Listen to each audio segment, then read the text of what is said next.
Un orateur de qualité qui est Jean Veillon, on verra après. À gauche. J'ai choisi ce titre, L'arme anti-crise. C'est intéressant, voire un peu provocant. Le Brésil ne connaît pas la crise en fait. Ou s'il connaît une crise, c'est pas la même. Quelques idées, quelques points de vue, quelques visions. Aujourd'hui, on voit que l'entrepreneur brésilien est conquérant. Le Brésil est affecté par la crise dans ses business et à l'exportation des commodités et dans les investissements qui ont été faits dans l'économie américaine. Mais en dehors de ça, je trouve que c'est un modèle qui continue à tourner de façon très très intéressante. Sur des technologies assez sophistiquées dont nous disposons et dont ne dispose pas le Brésil.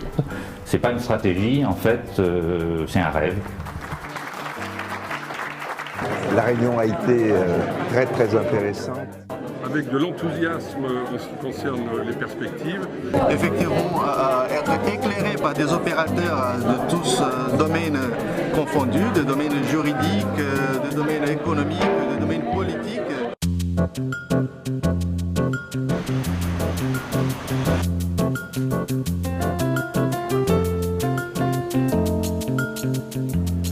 We tried to address the basic reasons for the Brazilian economic vulnerability. The GDP growth rate of Brazil has been increased as a result of the stabilization of the economy. This has not only a social impact, but more important, that has an economic consequence. Nous avons la chance de voir des données économiques tout à fait intéressantes pour les mois à venir et probablement les années à venir.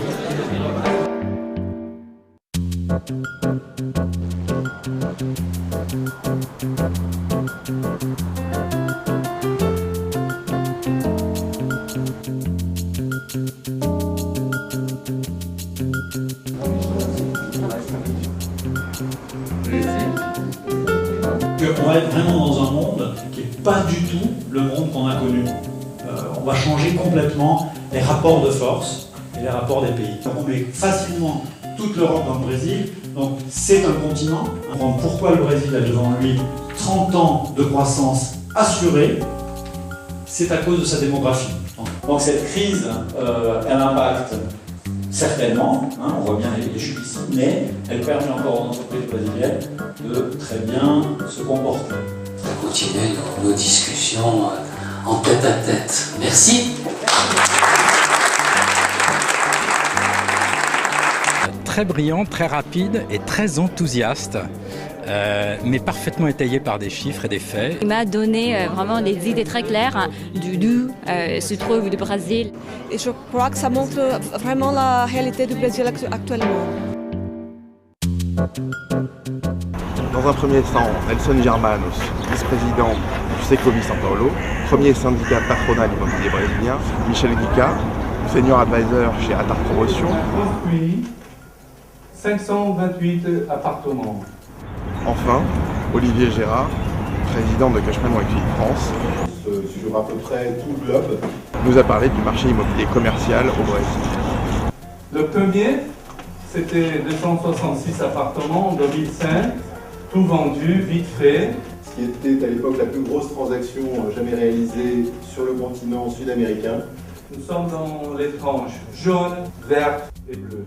Un point qui est important aussi pour les investisseurs institutionnels, c'est la stabilité du marché. On voit qu'économiquement le marché est stable, politiquement le marché est stable. Dans la cour. Merci.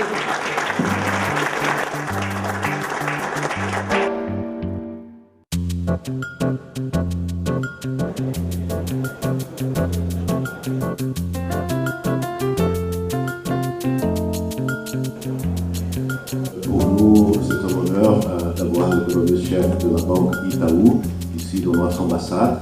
And one important thing, which is more linked to the financial and the business, is this number here. It has been 30%, it has been growing 10 to 50%. The world and the business and the investors are looking for growing middle class, growing consumer markets in the world. It's always good to be prepared with higher prices before the rest of the world. So that's part of it.